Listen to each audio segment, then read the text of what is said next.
Hello everyone, welcome back to knowledge for future study channel. इस video में हम लोक संत एवं संप्रदाय इस टॉपिक के प्रीवियस ईयर परीक्षाओं में आए हुए क्वेश्चंस डिस्कस करेंगे। अगर आप चैनल पर नए हो तो चैनल को सब्सक्राइब जरूर कर दें, वीडियो को लाइक जरूर कर दें। पहला क्वेश्चन है, संत जाम्भोजी इनका जन्म कौन से जिले में हुआ था? ये हमसे पूछा है। पहला ऑप्शन है नागौर, बीकानेर, जैसलमेर, बाड़मेर। तो करेक्ट आंसर यहाँ पर हो जाएगा नागौर। संत जाम्बोजी के बारे में थोड़ा जान लेते हैं। संत जाम्बोजी का जन्म नागौर के पीपासर गांव में हुआ था। गांव का नाम भी जरूर याद रखना है। पीपासर गांव में इनका जन्म हुआ था और इनकी जो निधन था वो हुआ था लालासर गांव में। ठीक है, दोनों आपको याद रखने हैं, निधन और जन्म। पीपासर गांव में जन्म हुआ था, लालासर गांव में इनका निधन हुआ था। ये जो जाम्बोजी हैं ये किस धर्म से संबंधित हैं? ये बिश्नोई धर्म से संबंधित है। बिश्नोई धर्म का मतलब है 20+9, 29 नियम दिए थे, इसलिए इसको 20+9 बिश्नोई धर्म के नाम से जाना जाता है। जो जाम्बोजी हैं इनके गुरु का नाम पूछा जा सकता है। गुरु का नाम है इनका गोरखनाथ। ठीक है, गोरखनाथ इनके गुरु थे। जम्भोजी का जन्म हुआ था पमार वंशीय राजपूत लोहट एवं हंसा देवी के यहाँ पर। लोहट एवं हंसा देवी कब हुआ था? भाद्रपद कृष्ण अष्टमी को। भाद्रपद कृष्ण अष्टमी को इनका जन्म हुआ था। भाद्रपद कृष्ण अष्टमी को। ठीक है, अब एक क्वेश्चन यहाँ पर यह बनता है कि जम्बोजी के किसका अवतार माना जाता है? जम्बोजी को, तो जम्बोजी को श्री कृष्ण का अवतार माना जाता है। ठीक है, इनको पर्यावरण वैज्ञानिक गहला गूंगा नाम से भी जाना जाता है। गहला गूंगा और पर्यावरण वैज्ञानिक इस नाम से भी इन्हें जाना जाता है। एक क्वेश्चन ये बनता है कि जम्बोजी ने कौन कौन से ग्रंथ की रचना की थी? तो जम्बोजी ने जाम्ब सागर की रचना की थी। जाम्ब सागर, जाम्ब बाणी नाम से भी है और एक जाम्ब संहिता नाम से भी है। ठीक है, तीनों ही जाम्ब नाम से हैं, जाम्ब सागर, जाम्ब संहिता या फिर जाम्ब बाणी। ठीक है, एक है बिश्नोई धर्म प्रकाश, क्योंकि बिश्नोई धर्म के संस्थापक थे, तो बिश्नोई धर्म प्रकाश नाम से एक ग्रंथ और है इनका, ये भी आपको याद रखना है। ठीक है, इन्होंने 29 उपदेश दिए थे और इनका जन्म कहाँ पर हुआ था? नागौर में। तो इतना आपको थोड़ा बहुत याद रखना है। नागौर फर्स्ट ऑप्शन यहाँ पर करेक्ट हो जाएगा। ये क्वेश्चन जेल प्रहरी परीक्षा में भी आया हुआ है 2018 में, और आरपीएससी सेकंड ग्रेड में भी आया हुआ है। इंपॉर्टेंट क्वेश्चन है। निम्न में से किसने गुरु गोरखनाथ से दीक्षा ली थी? तो अभी मैंने आपको बताया था, ऑप्शन में जम्बोजी करेक्ट हो जाएगा। इनके गुरु गोरखनाथ थे। यदि जसनाथ जी भी होता तो जसनाथ जी ने भी गोरखनाथ जी से ही दीक्षा ली थी। राजस्थान के किस लोक देवता के माता पिता का नाम हंसा देवी और लोहट जी था? ये क्वेश्चन भी आया हुआ है। ठीक है, तो माता पिता का नाम हंसा जी और लोहट जी किसके था? जाम्बोजी के माता पिता जी का नाम था। ठीक है, ये क्वेश्चन आया है इंडस्ट्री इंस्पेक्टर 2018 में। गुरु का नाम जरूर आपको याद रखना है, गोरखनाथ जी। ठीक है, गोरखनाथ जी। अगले क्वेश्चन पर चलते हैं। जम्बोजी के अनुयायी किस रूप में जाने जाते हैं? तो मैंने बताया था जम्बोजी ने 20+9 ये नियम दिए थे, इसलिए इनके जो धर्म था उसको बिश्नोई धर्म माना जाता है। ठीक है, बिश्नोई धर्म। तो यहाँ पर सेकंड ऑप्शन करेक्ट हो जाएगा। अगले क्वेश्चन पर चलते हैं। जम्भोजी ने समराथल धोरा बीकानेर में बिश्नोई संप्रदाय की स्थापना की। इस संप्रदाय के अनुयायी कितने नियमों का पालन करते हैं? पहला क्वेश्चन तो इस क्वेश्चन में ही बनता है कि जम्बोजी ने बिश्नोई संप्रदाय की स्थापना कहाँ पर की? तो ये आपको याद रखना है, क्वेश्चन में दे रखा है संभातल धोरा, ये नाम याद रखना है। यहाँ पर बिश्नोई संप्रदाय की स्थापना इन्होंने की थी। कब की थी? 1485 ईस्वी में। कहाँ पर है ये? बीकानेर में है, संभातल धोरा। बिश्नोई संप्रदाय को मैंने आपको बताया था 20+9 29 नियम इसमें है। फोर्थ ऑप्शन यहाँ पर करेक्ट हो जाएगा। इस संप्रदाय का जो प्रचार प्रसार था वो किसके द्वारा किया गया था? परमहंस मंडली के द्वारा किया गया था। परमहंस मंडली, इसके द्वारा इसका प्रचार प्रसार किया गया था। फोर्थ ऑप्शन यहाँ पर करेक्ट हो जाएगा।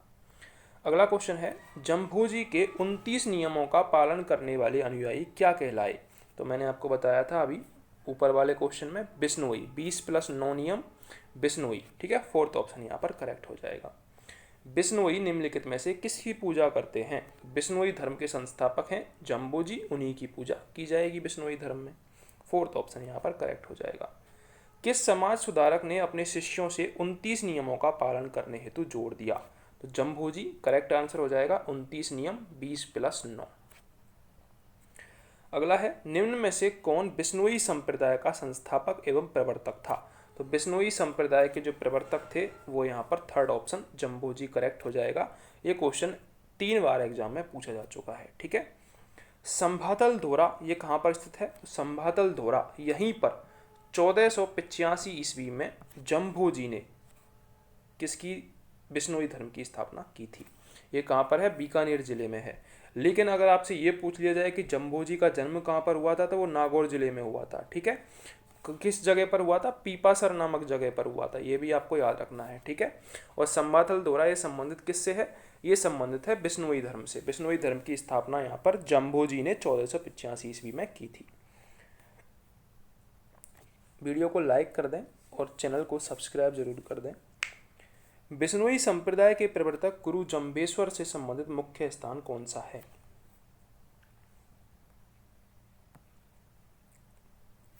तो यहाँ पर करेक्ट आंसर हो जाएगा मुकाम। गुरु जम्बेश्वर से संबंधित मुख्य स्थान है मुकाम। ठीक है। इसकी जो जो बिश्नोई संप्रदाय है, जो कि जम्भोजी ने इसकी स्थापना की थी, इसकी जो प्रधान पीठ है वो कहाँ पर है? वो मुकाम में है, मुकाम तालवा। और ये मुकाम तालवा कहाँ पर है? ये है नोखा बीकानेर में, नोखा बीकानेर में। ठीक है। तो मुकाम आपको याद रखना है। मुकाम किससे संबंधित है? गुरु जम्बेश्वर जी से, यानी कि जम्भोजी धर्म से। जाम्भा फलौदी जोधपुर, रामड़ावास पीपाड़ जोधपुर और जागुल बीकानेर इसके अन्य तीर्थ स्थल हैं। एक बार लिख देता हूं मैं आपके लिए। जागुल, ठीक है, ये कहाँ पर है? बीकानेर में। इसके अलावा जाम्भा, ये फलौदी जोधपुर में है। और एक है रामड़ावास, रामड़ावास ये कहाँ पर है? पीपाड़ जोधपुर में। ठीक है। तो ये 3 स्थान भी और भी हैं, किसके अलावा? मुकाम नोखा के अलावा। ठीक है। तो मुकाम में इसकी प्रमुख पीठ है, ये आपको याद रखनी है। तो गुरु जम्बेश्वर से संबंधित मुख्य स्थान कौन सा हो जाएगा? मुकाम। फोर्थ ऑप्शन यहाँ पर करेक्ट हो जाएगा। अगले क्वेश्चन पर चलते हैं। अगला क्वेश्चन है, मुकाम किसके लिए प्रसिद्ध है? तो मुकाम गुरु जम्बेश्वर जी से संबंधित है। और जहाँ पर गुरु जम्बेश्वर जी का नाम आ जाता है वहाँ पर बिश्नोई धर्म का नाम आएगा ही आएगा। सेकंड ऑप्शन यहाँ पर करेक्ट हो जाएगा। संत जसनाथ जी के बारे में कौन सा कथन सही नहीं है? तो जसनाथ जी के बारे में पूछा गया है हमसे। संत जसनाथ जी के बारे में कौन सा कथन सही नहीं है? पहला ऑप्शन देखते हैं। इनका जन्म 1482 ईस्वी में बीकानेर के कतरियासर गांव में हुआ था। कतरियासर में इन्होंने 12 वर्ष तक साधना की थी। ये गलत है। ठीक है। सेकंड ऑप्शन यहाँ पर गलत हो जाएगा। इनका जन्म 1482 में हुआ था, बीकानेर जिले के कतरियासर गांव में हुआ था। हम्मीर जी जाट और रूपा दे के यहाँ पर हुआ था, कार्तिक शुक्ल एकादशी को। ठीक है। हम्मीर जी जाट और रूपा दे के यहाँ, रूपा दे और हम्मीर जी जाट, हम्मीर जी जाट इनके यहाँ पर ये जन्म हुआ था। जम्भोजी जसनाथ जी के समकालीन थे और इन दोनों ने ही किससे दीक्षा ली थी? गोरखनाथ जी से दीक्षा ली थी। जम्भोजी और जसनाथ जी इन्होंने गोरखनाथ से शिक्षा ली थी। इनसे प्रभावित होकर दिल्ली सुल्तान सिकंदर लोदी ने इन्हें कतरियासर में जमीन दी थी। यहाँ के गोरखमालिया नामक स्थान पर इन्होंने 12 वर्ष तक तपस्या की थी। तो सेकंड ऑप्शन क्यों गलत हो गया? क्योंकि इन्होंने गोरखमालिया नामक स्थान पर तपस्या की थी, ना कि कतरियासर में। ठीक है। गोरखमालिया नामक स्थान पर इन्होंने 12 वर्ष तक साधना की थी। ये आपको इसमें से याद रखना है। इन्होंने जसनाती संप्रदाय की स्थापना की थी। और जसनाती संप्रदाय में कितने नियम होते हैं? 36 नियम होते हैं। जैसे बिश्नोई संप्रदाय में 29 नियम है, ऐसे ही इसमें 36 नियम होते हैं। इनके उपदेश किस ग्रंथ में है? जो कि सिंधु धड़ा और कोंडा नामक ग्रंथ में है। फोर्थ ऑप्शन करेक्ट है। इन्होंने 1506 ईस्वी में कतरियासर में समाधि ली थी, ये भी सही है। ठीक है। तो ये बाकी के तीनों ऑप्शन सही हैं, सेकंड ऑप्शन यहाँ पर गलत है, इसलिए आपको ये याद रखना है।